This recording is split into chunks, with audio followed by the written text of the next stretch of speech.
क्रिस्त में प्यारे भाई और बहनों, आप सबों को जय यीशु। स्वर्ग और पृथ्वी के सृष्टिकर्ता और हमारे प्रभु यीशु क्रिस्त की कृपा तथा उनका असीम प्रेम आप सबों को और आपके परिवारों के साथ हो। आज माता कलीसिया सामान्य काल का 32वां इतवार मना रही है। आज के तीनों पाठों का मूल सार है: सावधान रहो, तैयार रहो और जागते रहो, क्योंकि प्रभु यीशु का आगमन बहुत निकट है। प्रभु का आगमन किसी भी समय आ सकता है, किसी को मालूम नहीं पड़ेगा। जी हाँ, कृष्ण में प्यारे भाई और बहनों, हम में से हर एक व्यक्ति या हर एक मसीह के लोग या हर क्रिस्ती सदैव तैयार रहना चाहिए। क्यों? क्योंकि प्रभु से मिलने तथा उन्हें अपने हृदय में स्वागत करने के लिए। क्योंकि बाइबल बताती है, प्रकाशना ग्रंथ अध्याय 22 पद संख्या 12, देखो मैं शीघ्र ही आऊंगा, देखो मैं शीघ्र ही आऊंगा, मेरा पुरस्कार मेरे पास है और मैं प्रत्येक मनुष्य को उसके कर्म का प्रतिफल दूंगा।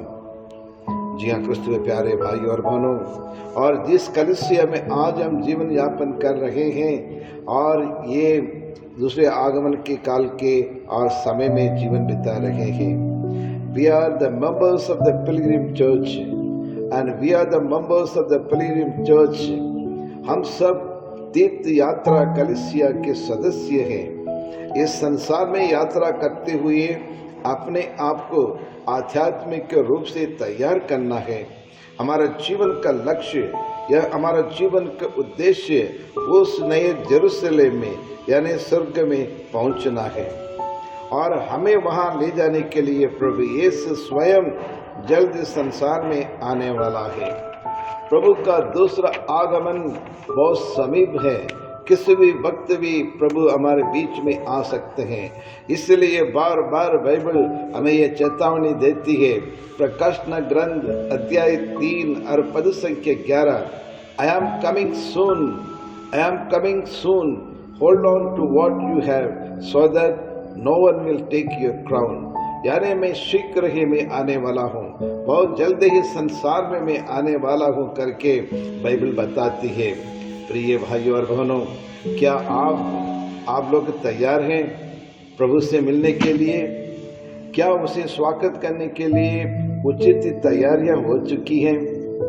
जैसे हम जानते हैं, नवंबर माह में हम क्रिस्तीय सभी मृत विश्वासियों के लिए प्रार्थना करते हैं और मरे हुए लोगों के लिए प्रार्थना करते हैं, उन्हें याद करते हैं और उनके अच्छे कार्यों को, परिवार के प्रति उनका समर्पण एवं त्याग को स्मरण करते हुए उनकी आत्म शांति के लिए प्रार्थना करते हैं।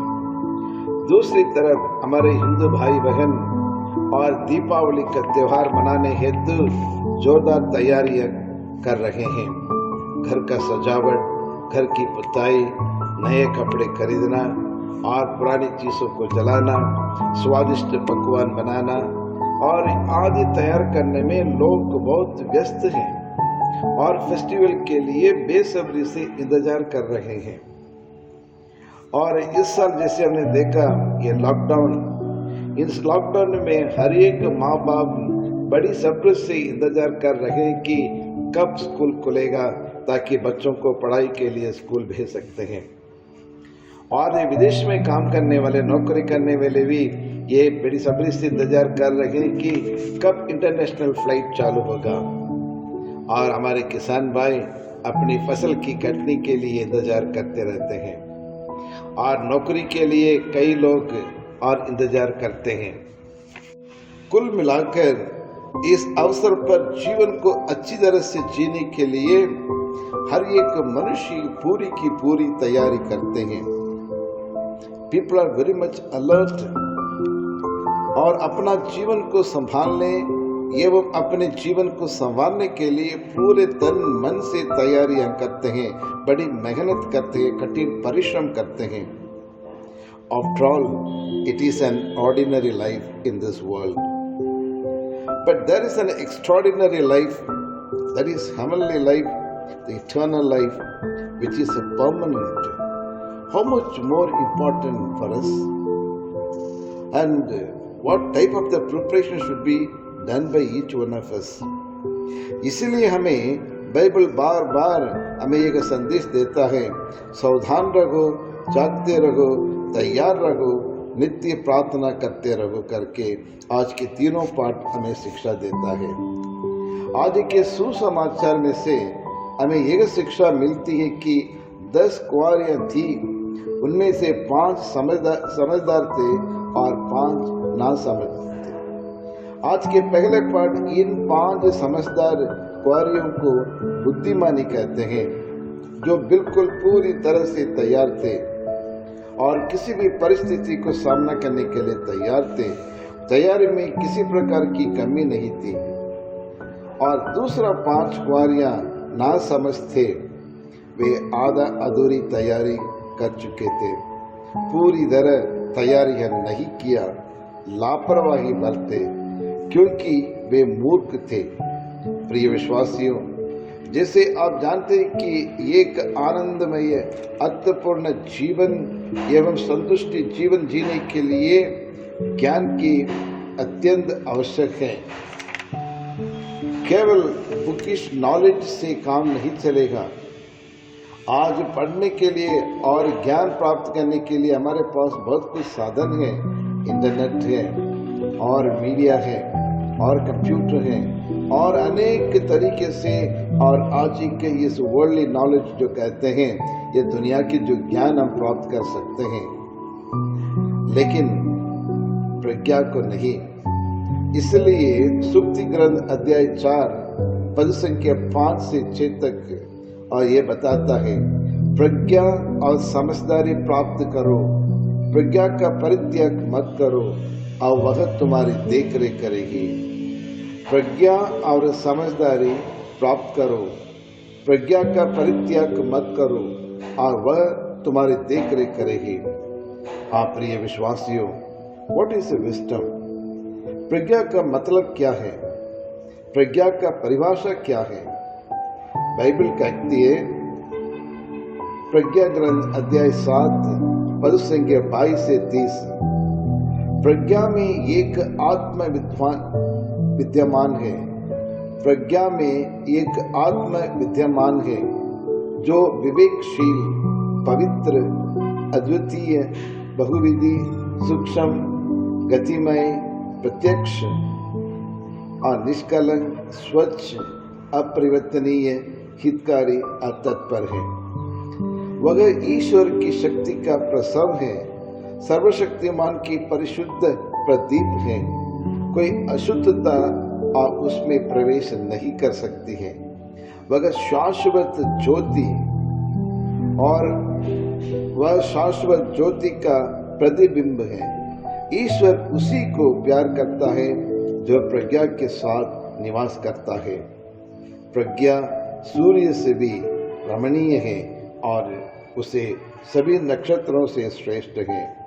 हाँ प्रिय विश्वासियों, हम अच्छी तरह से जानते हैं कि प्रज्ञा क्या है और उसके महत्व के बारे में भली भांति हम जानते हैं, लेकिन सवाल ये उठता है कि आखिर प्रज्ञा कहाँ से प्राप्त होगा?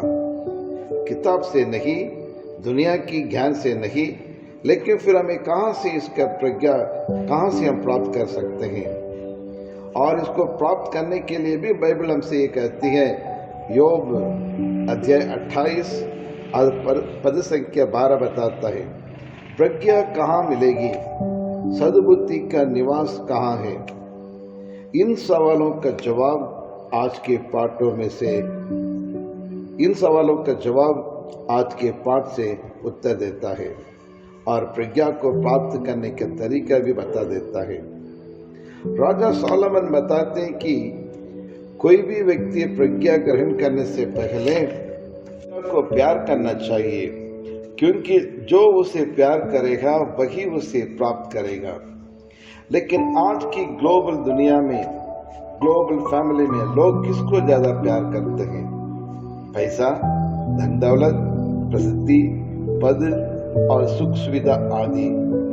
आज के पढ़े लिखे व्यक्ति और इसके पीछे भागते हैं, लेकिन प्रज्ञा इससे भी बढ़कर है, इन तमाम चीजों से बिल्कुल अलग है, बिल्कुल भिन्न है, जो ये संसार कभी नहीं दे सकता है। इसलिए प्रोवर्ब अध्याय 8 और 11 बताता है कि प्रज्ञा का मूल्य मोतियों से भी बढ़कर और वह किसी भी वस्तु से अधिक वांछनीय है, और सोने की अपेक्षा प्रज्ञा प्राप्त करना अच्छा है, चांदी की अपेक्षा समझदारी अधिक वांछनीय है। जी हाँ कृष्ण में प्यारे भाई और बहनों, प्रज्ञा प्राप्त करने का दूसरा तरीका, जो प्रातः काल उसे ढूंढता है या खोज करता है उसे प्राप्त होता है। ज्ञान जो है किताबों की नॉलेज नहीं, बल्कि ईश्वर के द्वारा दिया गया एक अनमोल वरदान है प्रज्ञा। Only God can give us the wisdom as he gave to Solomon, the King Solomon. इसलिए याकूब अध्याय 1 पद संख्या 5 बताता है, यदि आप लोगों में किसी में प्रज्ञा का अभाव हो तो वह ईश्वर से प्रार्थना करे और उसे प्रज्ञा मिलेगी, क्योंकि वह खुले हाथ और खुशी से सबको देता है। अब्राहम विश्वास का पिता जो कहलाता है, पुराने विधान में उत्पत्ति ग्रंथ में भी हमें देखने को मिलता है, और प्रातः उठकर वो प्रार्थना करते थे। दाऊद राजा और स्तोत्र गीत 5:3 में हमें देखने को मिलता है कि वह सुबह उठ के और प्रातः काल में ईश्वर से प्रार्थना करते थे। याकूब और सुबह उठ के प्रार्थना करते थे। मूसे और वह भी निर्गमन ग्रंथ अध्याय 24 और 4 में देखते हैं, बड़े सवेरे उठकर ईश्वर से प्रार्थना करते हैं। ये सब जितने भी जो और नबियां थी, ये लोग प्रातः काल में उठ के ईश्वर से प्रार्थना करते थे, और प्रभु यीशु भी प्रातः काल प्रार्थना करते हुए हमें सन्मार्ग सुसमाचार अध्याय 1:35, लूक 21 और 38 में, और यूहन्ना सुसमाचार अध्याय 8 और 2 में हम देखते हैं। और प्रज्ञा के पाने का तीसरा तरीका जागते रहना, समझदार बने रहना, सतर्क रहना आदि है। बाइबल बताती है 1 कोरिन्थ अध्याय 1 पद संख्या 30, ईश्वर के वरदान से आप लोग ईसा मसीह के अंग बन गए हैं। ईश्वर के वरदान से आप लोग ईसा मसीह के अंग बन गए थे। ईश्वर ने मसीह को हमारा ज्ञान, धार्मिकता, पवित्रता एवं उद्धार बना दिया है। यहाँ जो ना समझते वे सतर्क नहीं रहे, सावधानी नहीं बरती, परिणाम प्रभु को नहीं देख पाया।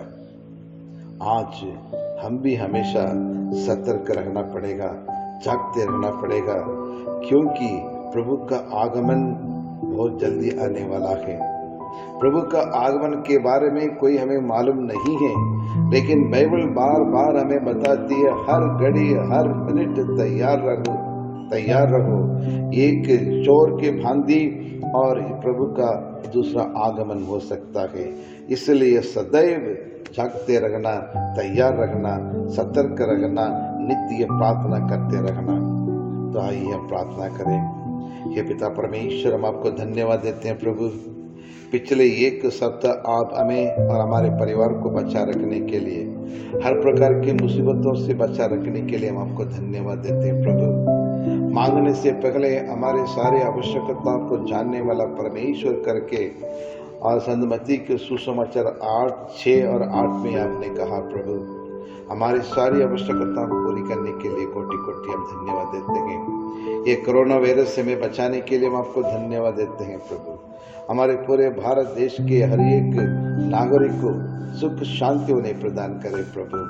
आज हम विशेष रूप से प्रार्थना करते हैं प्रभु, आपके दूसरे आगमन के लिए उचित तैयारी करने के लिए हमें शक्ति और बल हमें प्रदान करें, ताकि हम निरंतर प्रार्थना करते हुए पाप में जीवन को छोड़कर एक नई जिंदगी पाने के लिए और आपसे एक मुलाकात करने के लिए, आपके हमारे हृदय में और हमारे परिवार में स्वागत करने के लिए उचित तैयारी हम कर सके। यही प्रार्थना हम करते हैं हमारे प्रभु क्रिस्त के द्वारा। आमीन।